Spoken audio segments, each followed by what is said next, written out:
गीता में अर्जुन को स्वयं भगवान कह रहे हैं कि उस परमेश्वर की शरण में जा, उसके लिए उन संतों के पास जा जो तत्वदर्शी हो।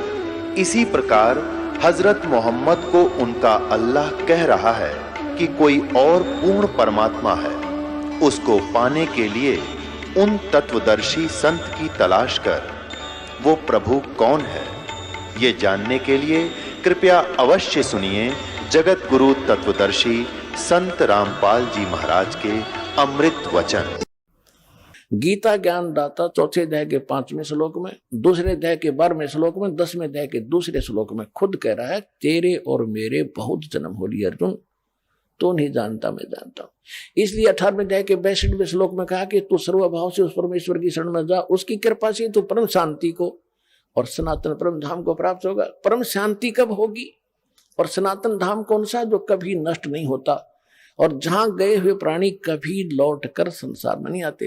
15वें अध्याय के 4थे श्लोक में बता कि अर्जुन, जिस समय तुझे तत्वदर्शी संत मिल जाए उसके पास वो तत्व ज्ञान से इस सारे अज्ञान को हटाकर, समझकर, अज्ञान को काट कर उसके पश्चात परमेश्वर के उस परम पद की खोज करनी चाहिए, जहां जाने के बाद साधक फिर लौटकर कभी संसार में नहीं आते। केवल उसकी भक्ति करो। तो वो ज्ञान इन ऋषियों को प्राप्त नहीं हुआ, क्योंकि चौथे अध्याय के 32वें श्लोक में कहा कि अर्जुन, यथार्थ ज्ञान तो परमात्मा इन यज्ञों का यानी धार्मिक अनुष्ठानों का परमात्मा अपने मुख कमल से आकर ही बताता है। आज के सत्संग की प्रारंभ यहां से हुई थी कि परमात्मा स्वयं ही सत्य ज्ञान देने को आता है। इस काल ने सबको भरमा रखा है, ये सबको भरमाता है, मिसगाइड करता है।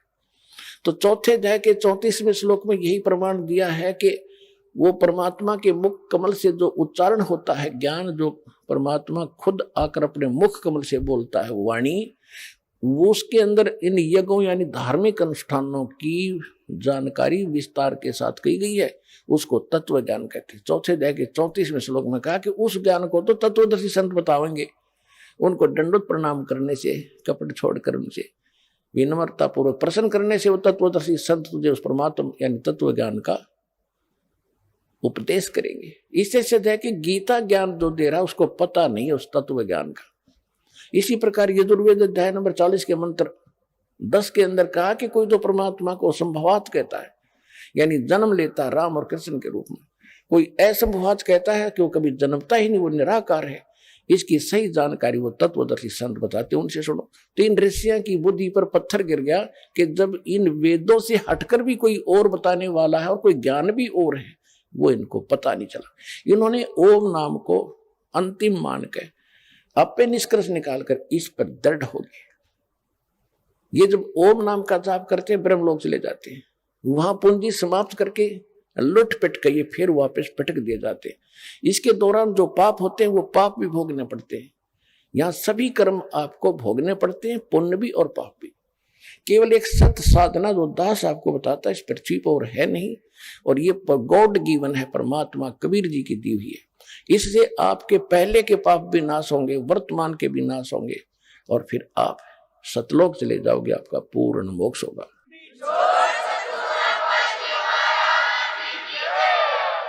तो ये क्या करता रहा अभी तक? इसने सबसे पहले आपको ऊपर रखा, वह आपकी सारी पुण्य जो वहां से लाए थे वो सारे लूट लिए, फिर आपको पटका पृथ्वी पर। फिर भी आपके कुछ पुण्य शेष थे तो सतयुग बनाना पड़ा भगवान ने आपके लिए कि जैसे कर्म आप लेकर उतरे हो उसकी व्यवस्था यहां अवश्य करेगा। अब एक बार देख लेना, आप सारे सतभक्ति पर लगोगे जो विश्व लग जाएगा। ऐसा वातावरण चेंज होगा इस पृथ्वी का, जगह जगह फलदार वृक्ष होंगे, भटकते फिरते हैं पेट के लिए, आप घर बैठे आपको वो सुख देगा, याद रखोगे, तभी भक्ति करेंगे, संतोष होगा। अब हम भक्ति उसी समय कर सकते हैं जब हमारी ये अन्य जो परंपराएं बेमतलब की, किसी गरीब व्यक्ति के 2 कन्या होगी, 3 होगी, उसका तो मरण हो जाता, भक्ति 100 कोस नहीं, कैसे ब्याहूंगा, दहेज के राक्षस 4 बैठे हैं, पता नहीं कैसे बेटी पराई होगी, और फिर कोठी बंगले बनाने लगे, फिर कर्जा हो गया, उसके ऊपर टेंशन। तो ये सब समस्याएं समाधान होंगी और परमात्मा जब आप भक्ति करोगे तो सतलोक से आपके हिस्से की इस पृथ्वी पर इस काल को देगा। ये तो भिखारी, इसके पास है नहीं कुछ भी। पुण्यात्माओं, आपने भगवान सुना था, जाना नहीं था। दास ने उस भगवान को जाना है।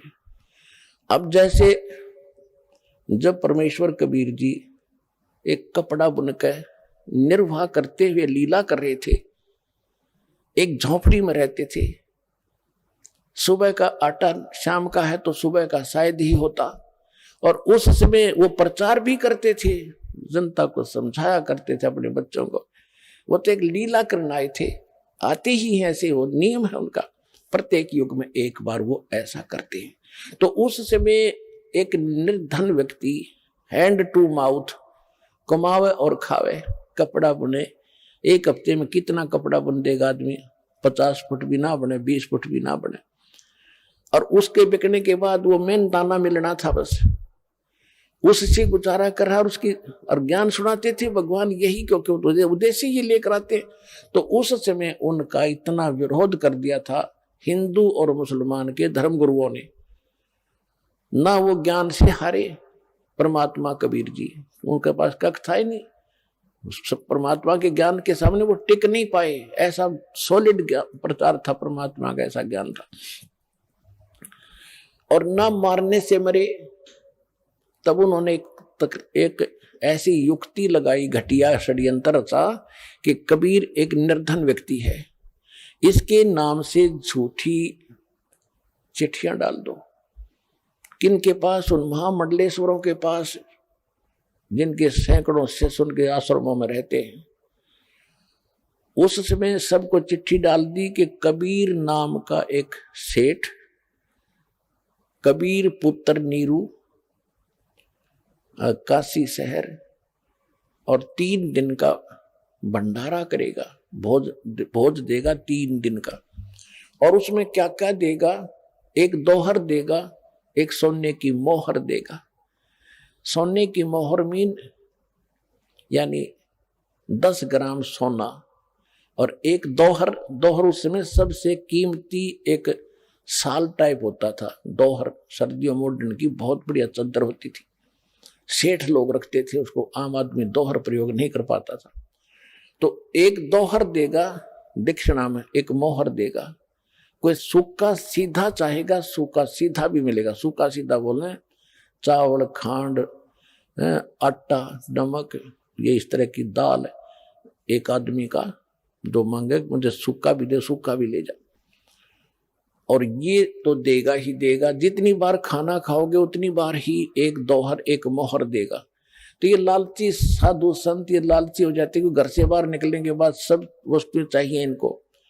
और जब उन ऋषि उन मंडलेश्वरों को पता चला कि ऐसा दाव लगेगा, तो उन्होंने लूले लंगड़े सारे चिल्ले ले लिए साथ में। अब चिल्लों को मिलेंगी खाने के बाद, दोहर मिलेंगी, मोहर मिलेंगी, तो वो तो मेरी होंगी, जो प्रधान उनका गुरु होते थे वह। तो इस करके सबको लटका लाए, लूंगे लूले लंगड़े को भी। 18 लाख इकट्ठे हो गए, 18 लाख।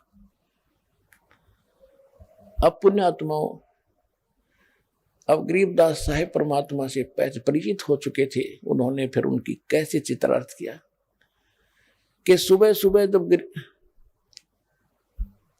ये रविदास जी और परमेश्वर कबीर जी, रविदास जी चमार जाति से थे, कबीर साहब जुलाहा जाति, धानक जाति से में प्रसिद्ध थे, क्योंकि वैसे तो मालिक थे, संतों का कोई जाति नहीं होती, फिर भी उस समय विशेष छुआछात भेदभाव था। वो दोनों ज्यादा निकट रहते थे।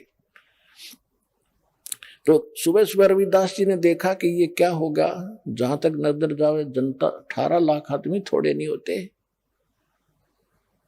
यहाँ मेरे ख्याल में तो बहुत सारे इशार के अंदर नहीं होंगे 18 लाख आदमी।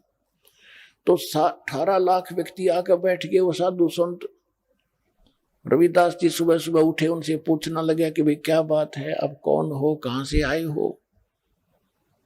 तो ऐसे पूछने वाले उनको बहुत मिल चुके थे। तो वो साधु संत कहते हैं कि काशी वालों, ए बनारस वालों, तुम कौन सी दुनिया में रहते हो? हम इतनी दूर से चलाए, तुम्हें यहाँ नहीं पता कि यहाँ क्या हो रहा है? यहाँ एक कबीर नाम का सेठ है, पुत्र नीरू, कबीर पुत्र नीरू, और वो एक भंडारा करेगा, हम उसके लिए आए हैं, आज ही शुरू होने वाला है। रविदास जी ने कहा कि कौन, फिर कहना भाई कौन है, किसका नाम से हो रहा है? कि कबीर पुत्र नीरू और काशी बनारस। अब कबीर पुत्र नीरू तो एक का था जो रविदास जी को पता था। रविदास जी ने पूछा कि तुम्हारे पास कोई लिखित है? अकां जी देखो सबके पास पर्चे गए, हमारे पास चिट्ठी गई हमारे पास, तब आए, वैसे थोड़ा आते हैं। रविदास जी ने जाके भगवान को बताया घर पे कुटिया पे कि महाराज अब काशी छूटेगी अपनी, इन्होंने तो जुल्म कर दिया, ऐसा जुल्म कर दिया कि अब हम यहां नहीं रह पाएंगे बनारस में। परमात्मा बोले क्या बात है कि ऐसे ऐसे बात होगी है, लाखों आदमी आए हुए हैं और सब ने चिट्ठी दे रखी है, इन झूठे लोगों ने ये हमारे साथ मजाक किया है, इन गुरुओं ने, मुसलमान और हिंदुओं ने मिलके, और बहुत लोग आ गए। परमात्मा बोले रविदास जी दरवाजा बंद कर बैठ जा अंदर, हम दरवाजा खोलेंगे नहीं, घर से निकलेंगे नहीं, रात होने दे, घर छोड़कर चला जाऊंगा मैं अपने बच्चों को लेकर, ये नहीं जीने देंगे यहाँ पर मेरे को। रविदास जी को तो वहां बैठा लिया अपने साथ और परमात्मा पहुंच गए सतलोक में। संदेश कर दिया वहां से कि तैयार करो, सतलोक से 9 लाख बैलों, पहले बैलों से यातायात होती थी क्योंकि रास्ते नहीं थे, ना बैल गाड़ी चला करती थी, बैल आगे पीछे चलते थे एक दूसरे का रस्सा बांधकर, और बैलों के ऊपर जैसे गधों के ऊपर थैले रखते हैं ऐसे बैलों के ऊपर कमर पे थैले रख के उसमें ये बंजारे यानी व्यापारी लोग व्यापार किया करते थे। उसमें किसी में जैसे 100 बैल है, 100 बैलों में मनमाने एक मन वजन 1.5 मन तो डाल ही देते थे। तो कोई शक्कर डाल रहा है, कोई चावल ले रहा, तो ऐसे लाते थे पहले। इनको बंजारे बोलते थे, बंजारे यानी जो बनज करते हैं, जो सौदागर होते हैं उनको उसमें बंजारा कहते थे। और बंजारों के लिए साधन ये बैल ही होते थे, बैलों के ऊपर सामान रख कर आते जाते थे, जिस कारण से परमात्मा ने एक बंजारे का रूप बनाया, केशव नाम रख लिया। और सतलोक में गए, आदेश पहले दे दिया था कि सामान बना बनाया बैलों के ऊपर, बैल उन जीवात्माओं को आदेश दिया। अब यहां आप देखते हो कि परमात्मा का सारा ही उसका लोक है, और वहां जाके भगवान ने 9 लाख बैलों पर बड़ा बड़ा सामान रखा, और उसमें 10-20 हजार वो खाना खिलाने वाले सेवादार भी ऊपर से ही आए बंजारे बन के। और काशी में आगे 1 सेकंड में, 1 पलक में, गरीबदास जी ने लिखा है 1 पलक इतनी होती है, सतलोक से नीचे उतर गए सारे के सारे, और इतनी दूर से फिर चलते हुए आ रहे।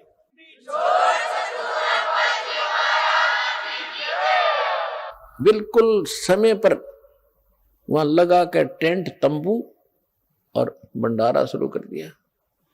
सिकंदर लोधी दिल्ली का बादशाह जो परमात्मा के से बहुत प्रभावित थे, उनको बहुत से सुख दिए थे, उसको भी शेख तकी नाम का एक धार्मिक गुरु था जो कबीर परमात्मा का विशेष विरोधी था, और वो सिकंदर लोधी दिल्ली के बादशाह का खास धर्मगुरु था।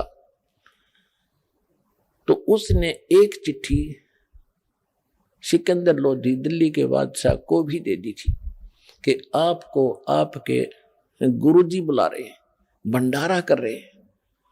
अब उस चिट्ठी को पाके वो भी पहुंचे, वहां जाकर देखा भंडारा चल रहा था। शेख तकी ने ये सोचा था कि आज कबीर काशी छोड़ के भाग गया होगा, और ये सिकंदर लोधी उसकी घनी महिमा सुनाता है दुनिया को, इसको भी पता चल जाएगा और इसकी आस्था उससे हट जाएगी। और शेख तकी इसी ताक में रहता था, किसी प्रकार राजा का मन उससे हटे और मेरी तरफ जुड़ा रहे, ईर्ष्या थी उसको। जब वहां जाकर देखा भंडारे चल रहे हैं, कोई खा रहा है, कोई लड्डू, जलेबी, कचौड़ी, पकौड़ी, दही बड़े, जो कुछ मांग रहे, जो खाद्य पदार्थ होती है, खांड, घी देसी, हलवा, पूरी और खीर, चावल सब कुछ बना बना कर टेंटों के अंदर से भक्त ले जा रहे हैं और बांट रहे हैं। अब शेख तकी ने तो सोचा था वहां कोई नहीं मिलेगा, उसको गाली देते पाओगे लोग इकट्ठे होकर, और वहां जय जयकार हो रही, वह भंडारा देखा तो कबीर जी जैसा था, ऐसा स्वादिष्ट और ऐसी व्यवस्था के देखी न सुनी।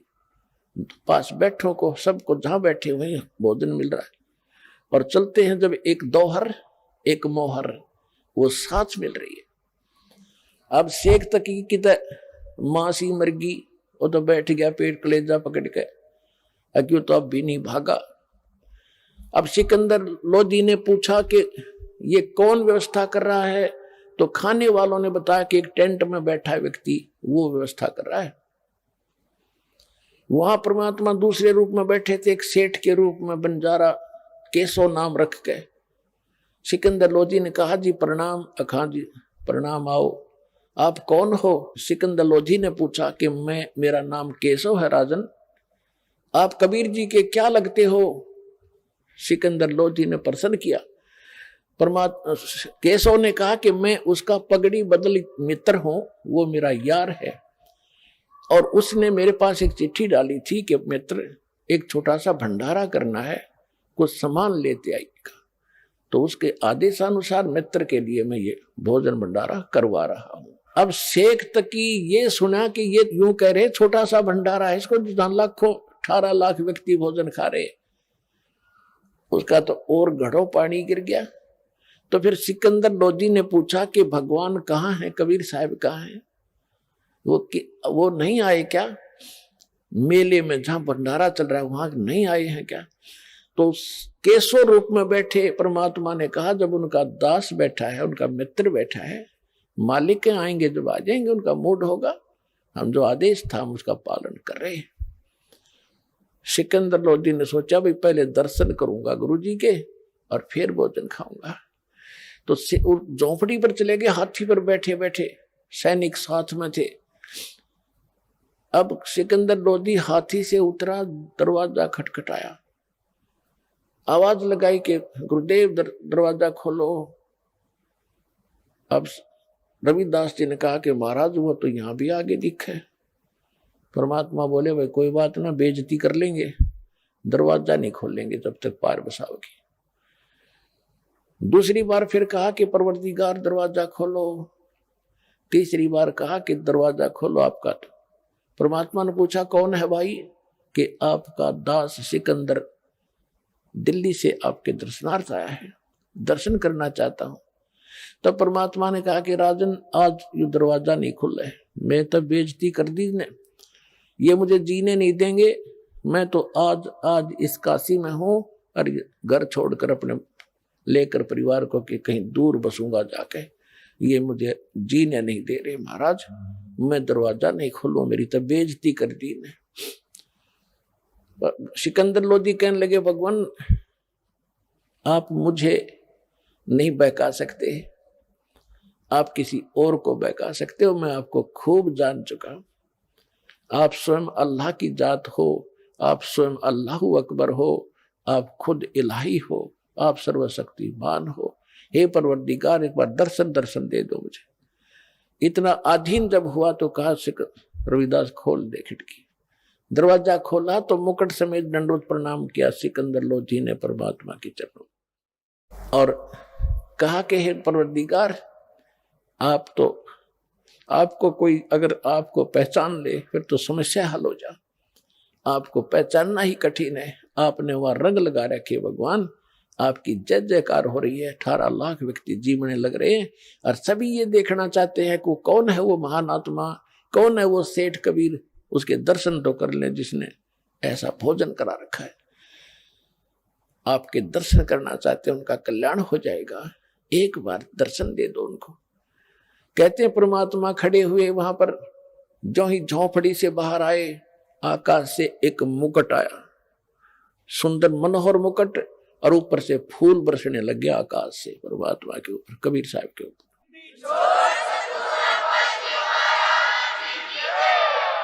सिकंदर लोधी ने हाथी पर बैठाया परमात्मा को, और साथ में रविदास जी को, रविदास जी चमर कर रहे थे परमात्मा कबीर जी के ऊपर, ये सफेद सफेद ये पूछ सी होती, इसको चमर बोलते हैं। तो सिकंदर लोधी ने प्रार्थना करके दिया कि भगवान हे भक्त मुझे भी सेवा दे दो, आप तो रोज ही सेवा करते हो। तो वो चंवर लेकर के सिकंदर लोधी कबीर भगवान के ऊपर चंवर कर रहा है और हाथी पर बैठे सभी आ रहे हैं। मेले में प्रवेश हो गए जहां भंडारा चल रहा था। लोग देख रहे हैं कौन है कबीर की, वो आ गया कबीर जिसके सिर पे मुकुट है और जिसपे ये सिकंदर लोधी सेवा कर रहा है। सब देखकर जय जयकार कर खड़े होकर देखे, क्यों मालिक के दर्शन से ही खुशी हो। अब सब जगह जय जयकार हो रही है। सारे मेले में घूम के फिर एक तंबू में से जहां दूसरे रूप में मालिक बैठे थे केशव रूप में, वहां से एक सेवादार गया और हाथी पर बैठे भगवान से प्रार्थना की कि हे परवरदिगार आपको आपका मित्र केशव याद कर रहा है। तो उससे हाथी से उतरकर सिकंदर लोधी और भगवान और रविदास जी तीनों उस टेंट में आ गए जहां पर वो केशव बैठे थे। देखते ही देखते टेंट में जब गेट में प्रवेश किया था, लंबा चौड़ा टेंट था, उसमें एक तख्त अपने आप आकर लग गया। उसके ऊपर जैसे आप इनमें फिल्मों में देखते हो ना, टीवी टाइवियों पर अपने आप ऐसे बन जाते एक सेकंड में, ऐसे ओरिजिनल तख्त उसके ऊपर गद्दे बिछ गए, उसके ऊपर बहुत सुंदर चद्दर आ गई, उसके चारों तरफ हीरे और पन्ने लजवारात ऐसे जड़े गए चमक रहे।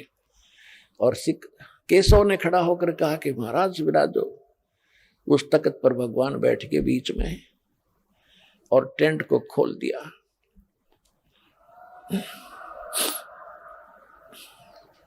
टेंट को साइड से ऊंचा कर दिया, ऊपर ऊपर रह गया। और फिर 4 पहर तक, 8 पहर तक, 24 घंटे तक केशव प्रसन्न कर रहा है और कबीर जी उत्तर दे रहे हैं। यानी 24 घंटे परमात्मा ने सत्संग सुनाया। जो भक्तात्मा, जो दूर दूर से साधु संत आए थे, भक्त आए थे, और मोहन भोजन खिलाया 3 दिन तक, और 24 घंटे लास्ट में सत्संग सुनाया।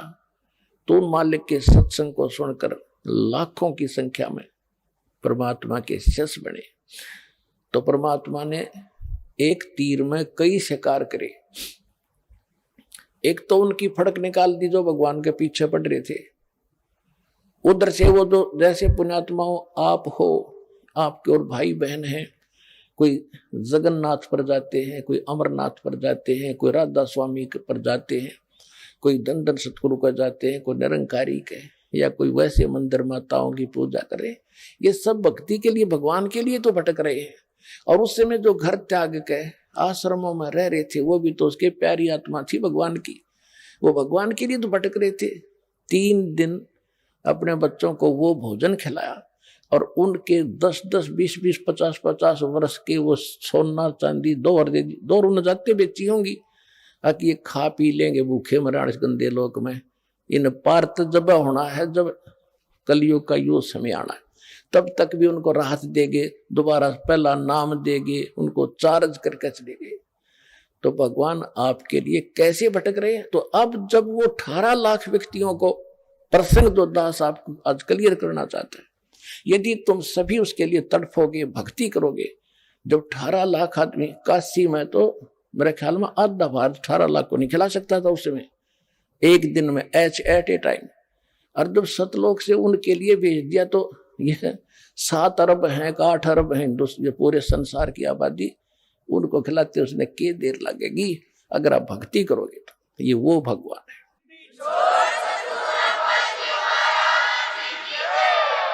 तो परमात्मा ने दिखाया कि एक बार फिर सतयुग जैसा माहौल होगा यहाँ पर, जैसे सतयुग में सुख होता था। तो वो आएगा कहां से? आपकी भक्ति के कारण आपको भगवान सतलोक से भेजेगा और यह सारे ठाठ करेगा। कोई चिंता, कोई टेंशन उस भक्त को नहीं रहेगी जो सच्चे दिल से भगवान की भक्ति करेगा। कबीर साहब की यह सत भक्ति।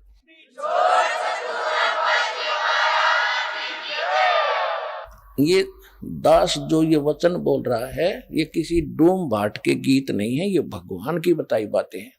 और अभी आपको इतना लाभ नहीं मिल रहा, इसका कारण ये है कि अभी आप इतने दृढ़ नहीं हुए हो और इतनी भक्ति नहीं कर पाते हो जितनी मालिक चाहते हैं। क्योंकि सबसे पहले मर्यादा, आप यहां से जाते हो, गांव में, घर में कोई ना कोई समस्या ऐसी काल पैदा करवा देता है, आपका नाम खंड हो जाता है। और परमात्मा कहते हैं अनंत कोट बाजी तहां मन रचे सकल ब्रह्मंड, गरीब दास में क्या करो यो काल करे जीव खंड। परमात्मा गरीबदास महाराज जी को, उस प्यारी आत्मा को बता रहे हैं, गरीबदास जी को बता रहे हैं कि मैं इतना समर्थ हूं, मैंने सारे ब्रह्मांड रच रखे। अनंत कोट बाजी तहां मन रचे सकल ब्रह्मांड, और गरीब दास में के करूं यो काल करे जीव खंड, कि ये काल मेरे से इनको तोड़ लेता है, इनका नाम खंडित करा देता है। यदि ये नाम पर डटे रहे तो न सारे सुख दूं न मोक्ष दूं, तो अंत में भगवान भी दुखी हो जाता है कि मैं क्या करूं, ये खंडित करवा देता है कोई न कोई बकवास करवा के, फिर मैं नहीं कर सकता, इनको कोई लाभ नहीं दे पाता, जिस कारण इनको अविश्वास हो जाता है, फिर ये मुझसे दूर चले जाते हैं। और फिर तो सदा दुखी रहना ही रहना है इनको, मेरे से दूर होकर के फिर सुख कैसा। तो पुण्यात्माओं, सबसे बड़ा काल ने अब ये जाल फैला रखा है कि आपका नाम खंडित करा देता है। फिर आपको आपत्ति आनी है, से नाम भी ले रखा है, फिर अविश्वास हो जाता, वहां भी गया था, मुझे कोई लाभ नहीं मिला, चलो कहीं और धक्के खा ले। तो फिर तो धक्के ही धक्के यहां से जाने के बाद। लेकिन इस ज्ञान के बाद आपको ऐसा विश्वास हो जाएगा जैसे काग जहाज का, फिर सूझ जाए और डठोर। तो दास आपको पहले ज्ञान कराता है, फिर आपको नाम देता है, और फिर आपको समाधान भी देता है भगवान, फिर आपका मोक्ष ऐसे होगा।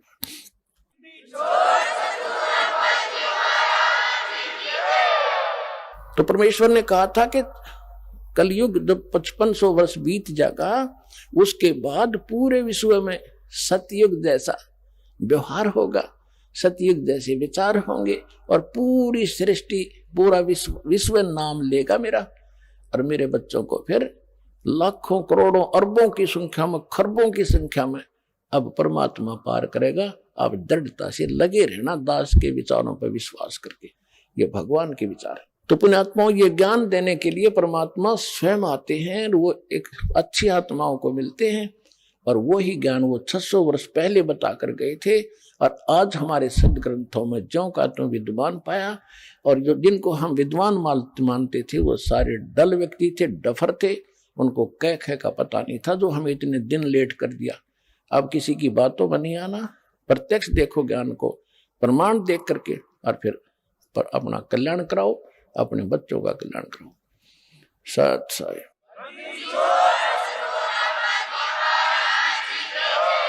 परम पिता परमात्मा पूर्ण ब्रह्म, सर्व सृष्टि के रचनहार, सर्व सुखदाई पाप नाशक, संकट मोचन, कष्ट हरण, मंगल करने वाले परमेश्वर कबीर जी की असीम रजा से आप सभी पुण्यात्माएं परमात्मा की महिमा सुनने के लिए उपस्थित हुए।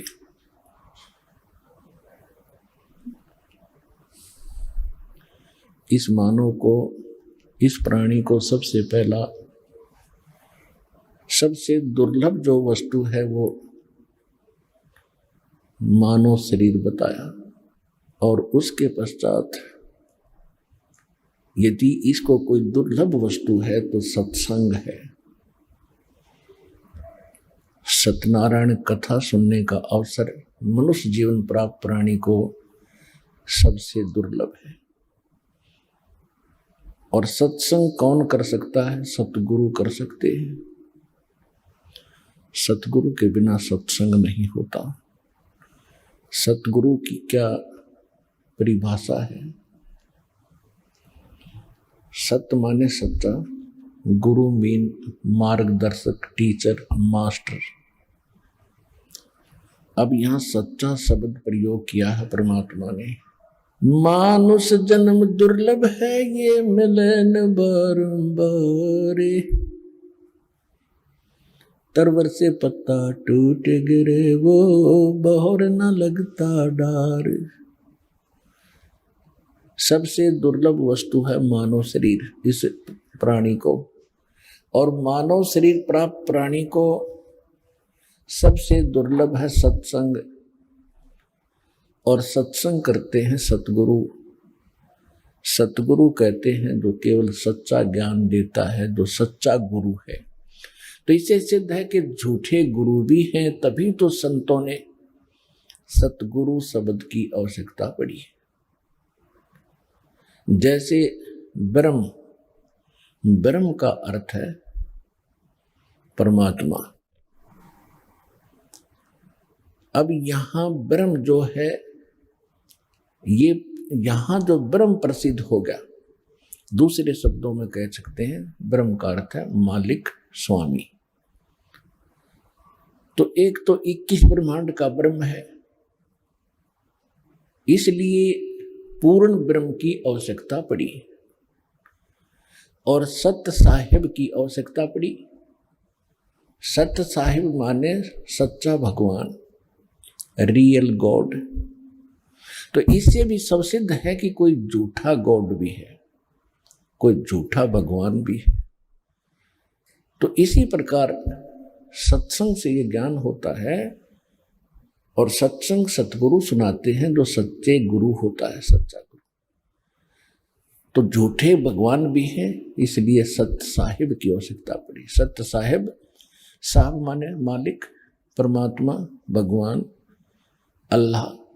तो सच्चा अल्लाह, सच्चा God, real God, true God. तो इससे सिद्ध है कि कोई झूठा परमात्मा भी है। तो जिस लोक में हम रह रहे हैं, ये झूठा भगवान है, झूठा प्रभु है। ये सत्य साहिब नहीं है।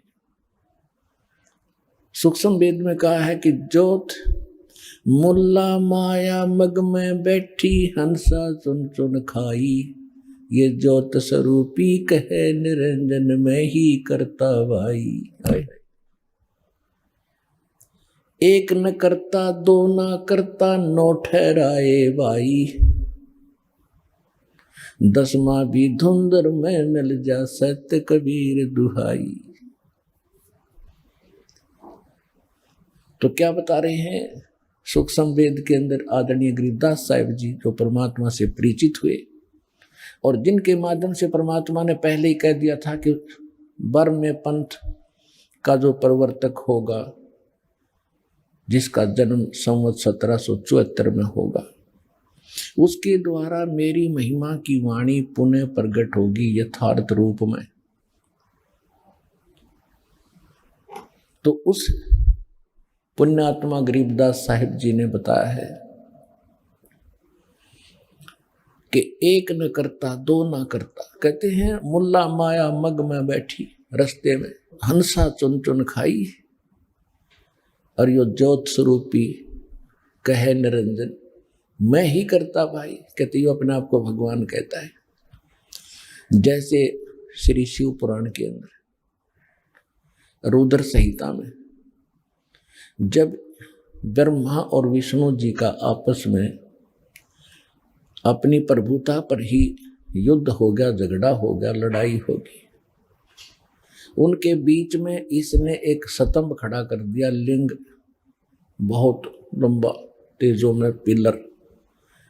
उसके बाद ये स्वयं अपने पुत्र शिव का रूप धारण करके वहां आके खड़ा हो गया।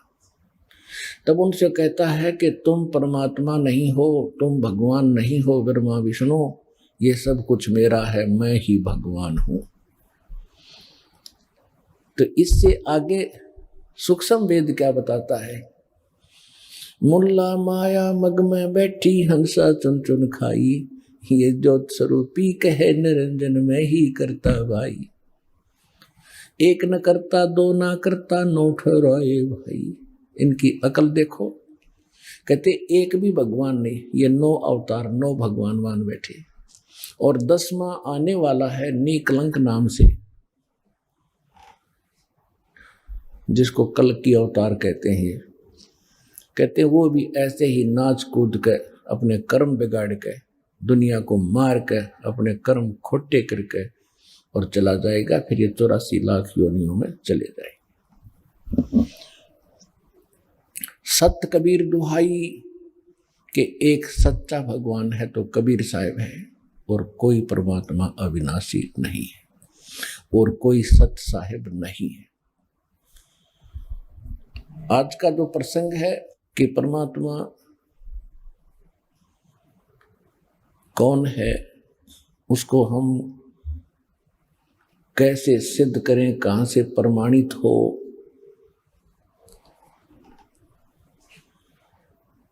और जब वो परमात्मा प्रमाणित हो जाता है सब सदग्रंथों से, हमें कोई शंका नहीं रहेगी, तब हम परमात्मा मानकर जो साधना करेंगे तब वो भगवान हमें अपना पूर्ण लाभ देगा।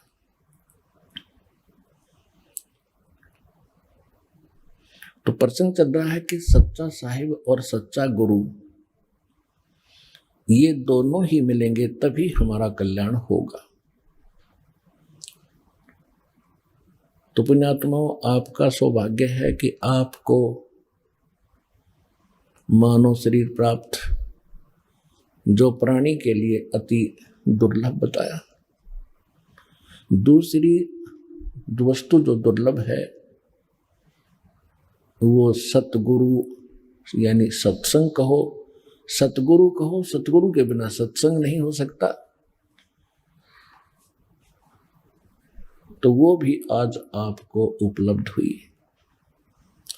आपकी किस्मत का, आपके पूर्व जन्म के संस्कारों का कोई एस्टीमेट नहीं लगाया जा सकता। आप कितने पुण्य कर्मी प्राणी हैं। आज चाहे कोई गरीब है, झोंपड़ी में रहता है, चाहे कोठियों में रहता है, कोई रिक्शा चलाता है, पैदल मजदूरी करता है, या कारों और हेलीकॉप्टरों में चलता है, ये मानव शरीर प्राणी जो है ये परमात्मा की भक्ति कर सकते हैं।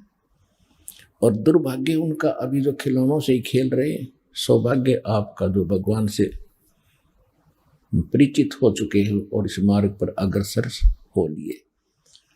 अब जैसे दो प्रकार से ये मानव शरीर आपको प्राप्त होता है, एक तो पूर्व संस्कार से और एक टर्न वाइज होता है। टर्न वाइज का अर्थ है कि 84 लाख प्रकार के प्राणियों में सब कष्ट उठा के उसके बाद एक मानव शरीर मिलता ही मिलता है, ऐसा विधान है प्रभु का। तो जो इस प्रकार से आए हुए प्राणी हैं, जो टर्न वाइज यानी नंबर वाइज जिनका जन्म हुआ मनुष्य का, तो वो जल्दी सी भक्ति ग्रहण नहीं करते। और जो पिछले जन्म में संस्कार से मनुष्य थे, अब भी मनुष्य पैदा हो गए हैं, तो वो ऐसे मनुष्य जन्म उन्हीं का होगा जो पिछले जन्म में भी कोई ना कोई भक्ति साधना कर रहे थे। तो उनके अंदर एक लगन प्रेरणा न्यारी होती है परमात्मा की तरफ, उनकी पहले से रुचि होती है, जन्म से ही होती है। तो इसी प्रकार फिर मानव शरीर के अंदर प्राप्त प्राणियों को फिर एक और दो प्रकार की स्थिति होती है। जैसे एक तो भक्ति कर्म होते हैं और एक धर्म कर्म होते हैं। भक्ति कर्म का अर्थ है जिन्होंने भक्ति की है, मंत्र जाप किए हैं परमात्मा से, गुरुदेव से दीक्षा लेकर के पहले जन्मों में, और एक ने भक्ति के साथ साथ पुण्य भी खूब किए हैं। तो दोनों का ही मनुष्य जीवन हो रहा है, क्योंकि पिछले संस्कार वश हो रहा है। जिन्होंने दान नहीं किया और भक्ति करते ही रहे, क्योंकि परमात्मा ने वो मंत्र दिए थे जो आपको चार्ज करके गए थे 600 वर्ष पहले, तो साथ में परमात्मा ये भी कहते रहे थे, चिड़ी चोंच भर ले गई नदी न गट्टो नीर, दान दिए धन घटे नहीं, कह रे साहेब कबीर। देते को हर देत है, जहां तहां से आने, अन देवा मांगत फिर साहिब सुने ना कान। धर्म तो 10 के नहीं, ये 10 के तीनों लोक, खैरायत में खैर है वही की जो आत्म पोख।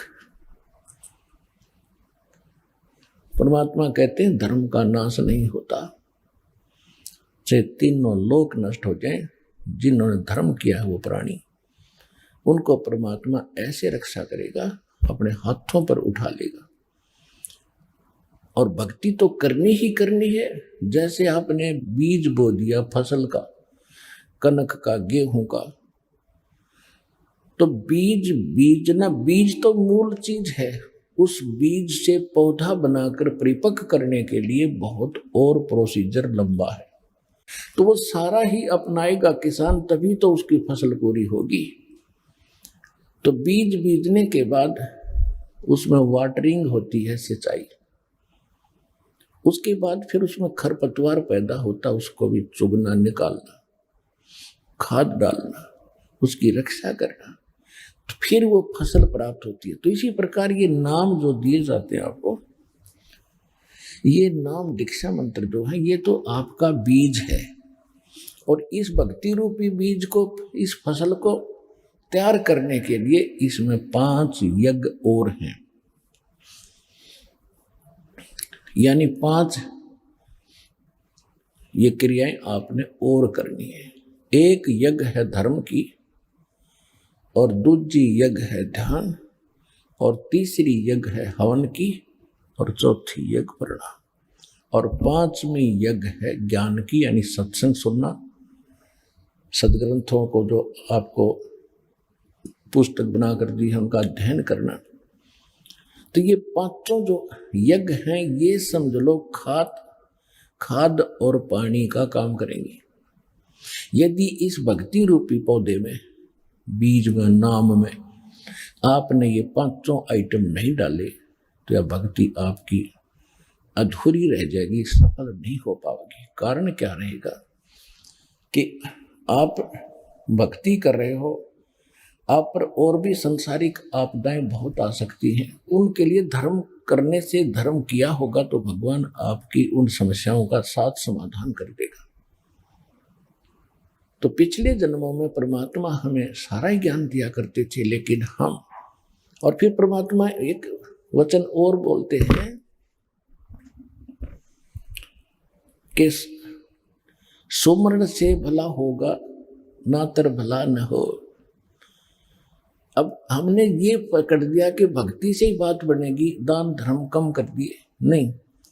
अब वहां कह रहे हैं कि धर्म तो 10 के नहीं, 10 के तीनों लोग।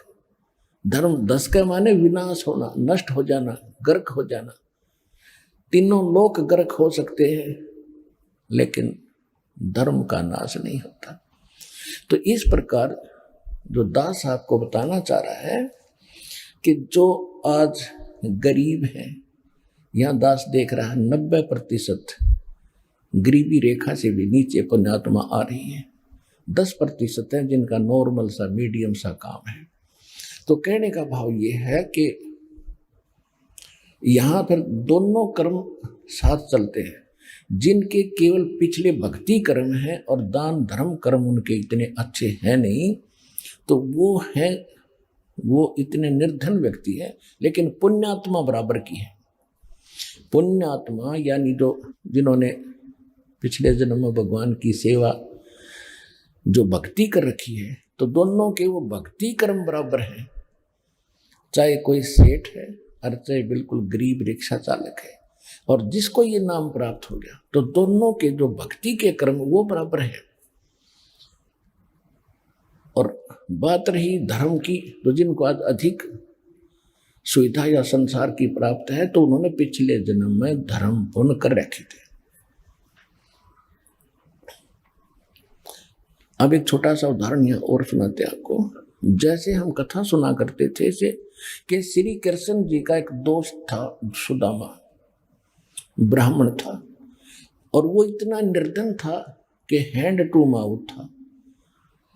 उसकी पत्नी कहती थी कि आप बताते हो कि श्री कृष्ण द्वारका के राजा, आपके क्लास फेलो थे, सहपाठी थे, आपको सब कुछ दे सकते हैं, मांग लिया उनसे।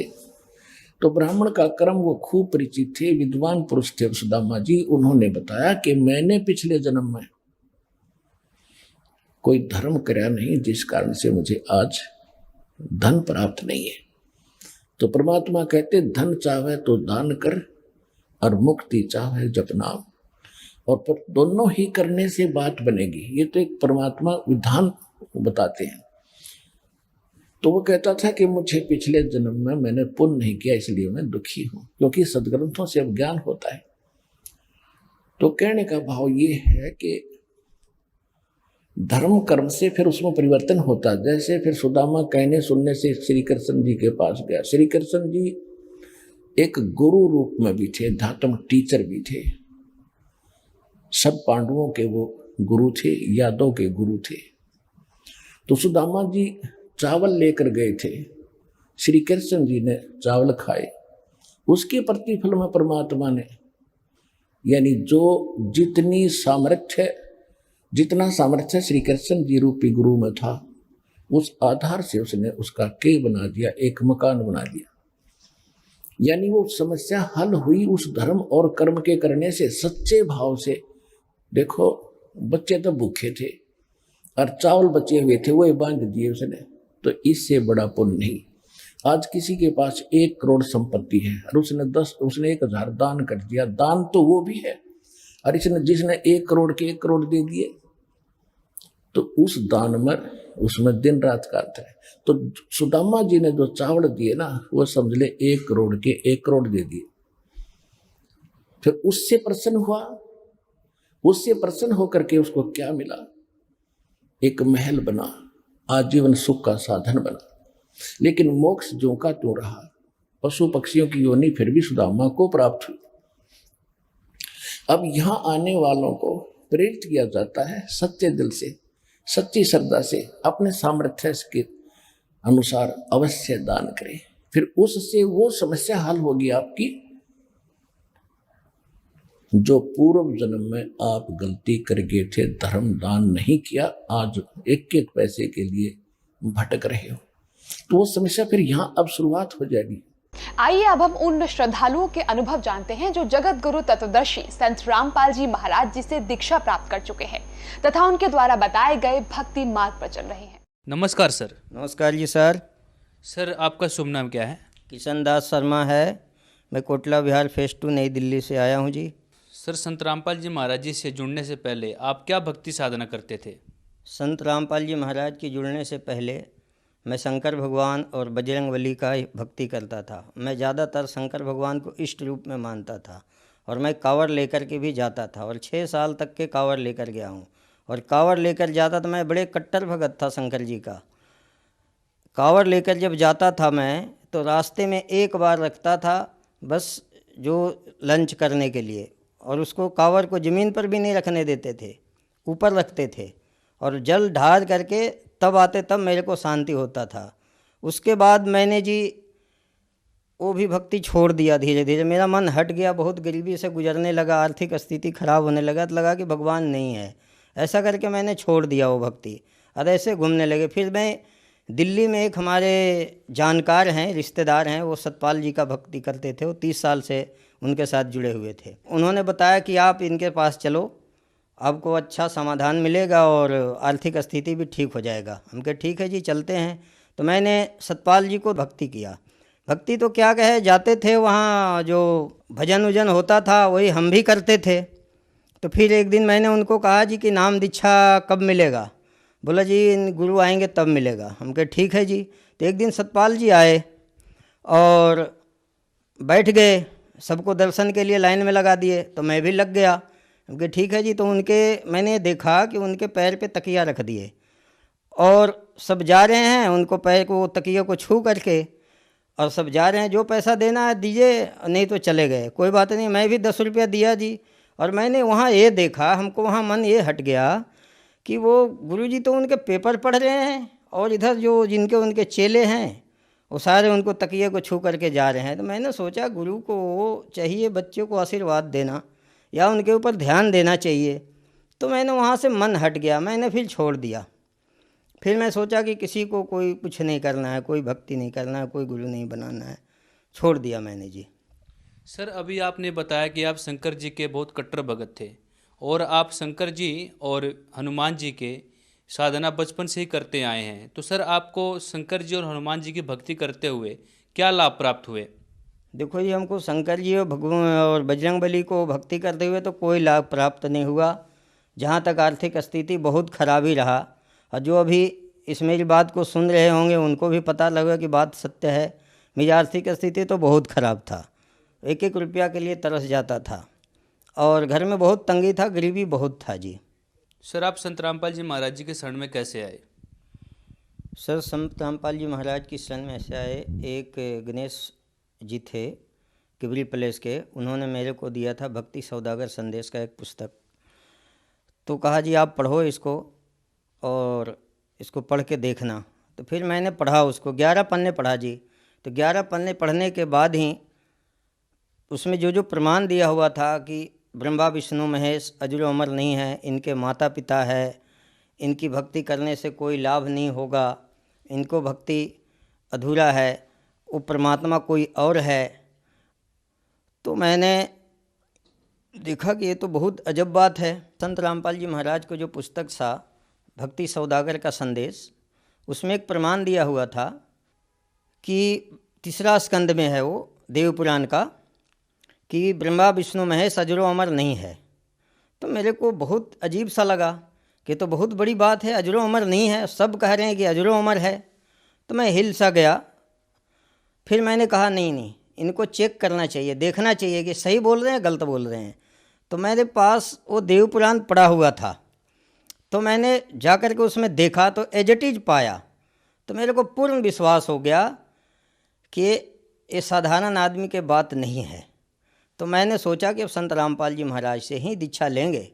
तो मैं उसी दिन 24/7/2010 को बरवाला पहुंच गया और मैंने नाम दीक्षा ले लिया जी। सर, संत रामपाल जी महाराज जी के शरण में आने के बाद आपको क्या लाभ प्राप्त हुए? सर, संत रामपाल जी महाराज की शरण में आने के बाद में हमको तो सबसे बड़ा लाभ तो यह है कि आध्यात्मिक ज्ञान मिल गया, जीवन मृत्यु से मुक्ति मिलने का मार्ग मिल गया। सबसे बड़ी लाभ तो ये है। बाकी लाभ तो आर्थिक लाभ तो ऐसे बहुत कुछ हुआ है, उतनी कितना गिनती कराऊं, लेकिन जो है एक छोटा मोटा है वो बता देता हूं। सबसे पहले तो हुआ था जी कि मैं जा रहा था घर से, जैसे हमारा ठेकेदारी का काम है तो हमें जल्दी जाना होता है। उस टाइम हमको ध्यान नहीं रहा, मीटिंग था, हमें ध्यान नहीं रहा। तो फिर फ़ोन किया इंजीनियर ने कि आ जाओ जल्दी। तो मैं जल्दी में जा रहा था और मैं भी मोटरसाइकिल से जा रहा था, उत्तम नगर के लाइन में जा रहा था। उधर से एक बस आ रही थी और मैं भी तेज़ी में जा रहा था। तो मैंने एक मैटाडोर से ओवरटेक करके सोचा जल्दी निकाल लूँ, और उधर से बस आ रही थी जी। मैं ध्यान दिया नहीं बस को और उसमें जा कर के अंदर घुस गया बिल्कुल, और अंदर घुस गए, मेरा हेलमेट फट गया और वो बस जो है मेरी मोटरसाइकिल के ऊपर चढ़ गया बिल्कुल। उसने बस वाले ने भी ब्रेक लगाया, लेकिन दोनों का स्पीड होने के कारण कितना लगाएगा। बस वाले का पूरा फट गया, हाथ वाथ पूरा खून खून हो गया। अंदर जितने बस में बैठे थे सब घायल हो गया और सभी का मुंह से एक ही आवाज़ आया था कि ये मर गया। और मैं सुना भी और मेरा भी अनुमान था कि मैं भी मर गया। हमने भी अनुमान पूरा आ गया था कि मर गया। तब वो ड्राइवर जो आया, तो मैं बाहर निकला धीरे धीरे। वो ड्राइवर आया तो मैं डर गया कि हो सकता है मेरे को मारेगा, लेकिन आ कर के हमको वो पैर पकड़ लिया और उसने बोला कि भाई तुम कौन सी भगवान की भक्ति करते हो। ऐसे हालत में कोई बचना नहीं था, और बच गए तो भाई मेरी नौकरी बच गई, मेरा बीवी बच्चा बच गया, नहीं तो मैं तो मर जाता। तो मैं तो घबराया था, बहुत परेशान था, मैं क्या बोलूँ उनको। तो मेरे को पता था कि संत रामपाल जी महाराज की कृपा से बचा हूँ, वो तो हमको पता था, लेकिन उनको मैं क्या बताऊँ उस जगह। बोलते भी तो उन लोग मानता नहीं। ऐसे हुआ जी, और आर्थिक स्थिति भी ठीक हुआ। उसके बाद फिर एक बार और एक्सीडेंट मेरा हुआ पंजाबी बाग में। मैं उधर से पंजाबी बाग से यू टर्न करके ला रहा था फिर इधर जाने के लिए अपना आज़ादपुर के तरफ। और उधर से ढलान से एक कार आ रही थी। कार मेरे को पीछे से मारा बहुत तेज़ से। मैं करीब 15-16 फुट के अंदर जैसे रगड़ करके चला गया, लेकिन मेरे को कुछ कहीं खरोच नहीं है। सबसे बड़ी बात तो परमात्मा का है, सत्वर्षी संत रामपाल जी महाराज का है, जो उन्होंने इस तरह से हमको बचाया। फिर उसने कार वाले ने आया, बोला भाई एक बात बता, तू किसकी भक्ति करता है, कौन सा भगवान को पूजता है जो ऐसी एक्सीडेंट में तुमको कुछ हुआ नहीं। मैं चुपचाप रहा। मैं तो समझ रहा था कि संत रामपाल जी महाराज की कृपा है मेरे ऊपर, इसलिए अभी बच रहा हूँ, नहीं तो मैं बचता नहीं जी। सर आज संत रामपाल जी महाराज जेल में हैं। जेल में होते हुए भी संत रामपाल जी महाराज जी की लोकप्रियता दिन प्रतिदिन बढ़ती जा रही है, इसका क्या कारण है सर? और जेल में तो नानक साहब भी गए थे, जेल में महात्मा गांधी जी भी गए थे, तो जेल में होना कोई बड़ी बात नहीं है। जब जब ये सिस्टम को कोई जानने की कोशिश किया है तो वो महापुरुष जेल में गया है। जैसे ईसा मसीह जी को उन्होंने ज्ञान को ऊपर लाने की कोशिश किया तो उनको भी क्रश करवा दिया गया। और आप पूछते हैं कि संत रामपाल जी महाराज का लोकप्रियता इतना क्यों बढ़ता जा रहा है, तो उसके पीछे एक कारण है जी। सबसे पहला कारण है, जैसे टीबी किसी का है, किसी को कैंसर है, जैसे लाइलाज बीमारी है जो डॉक्टर जवाब देता था, जो डॉक्टर के बस का नहीं है, जो उनसे ठीक नहीं हो पाता है, तो इनको आशीर्वाद मात्र से उनके जो दिए हुए सद्भक्ति का जो मंत्र है उनको जाप करने से ठीक हो जाता है। तो इसको सुन करके लोग उमड़ उमड़ के जा रहे हैं, और उन्होंने तो विश्व का कल्याण करने के लिए आए हैं।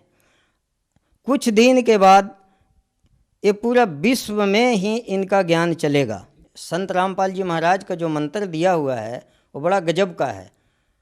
तो संत रामपाल जी जो महाराज मंत्र देते हैं वो शास्त्र के अनुकूल मंत्र देते हैं, उससे लाभ होता है लोगों को। अब जैसे लाइलाज बीमारी है, जैसे कैंसर है और बहुत सारी ऐसी बीमारी है जो उनको ठीक हो जाता है, तो उनके आशीर्वाद मात्र से ठीक हो जाता था। आज तो संत रामपाल जी महाराज जेल में हैं, लेकिन उनकी जो भक्ति दिया हुआ है, जो शास्त्र अनुकूल साधना है, उनके मंत्र जाप करने से ही उनको लाइलाज बीमारी ठीक हो जाता है। उसके कारण लोग उमड़ उमड़ के जा रहे हैं। किसको नहीं चाहिए? हर आदमी को सुख चाहिए, तो सुख मिलेगा कहाँ से? सुख तो शास्त्र अनुकूल साधना करेंगे तब मिलेगा आपको। तो शास्त्र अनुकूल साधना तो संत रामपाल जी महाराज बता रहे हैं। तो इस तरह से लोग उनमें जुड़ रहे हैं।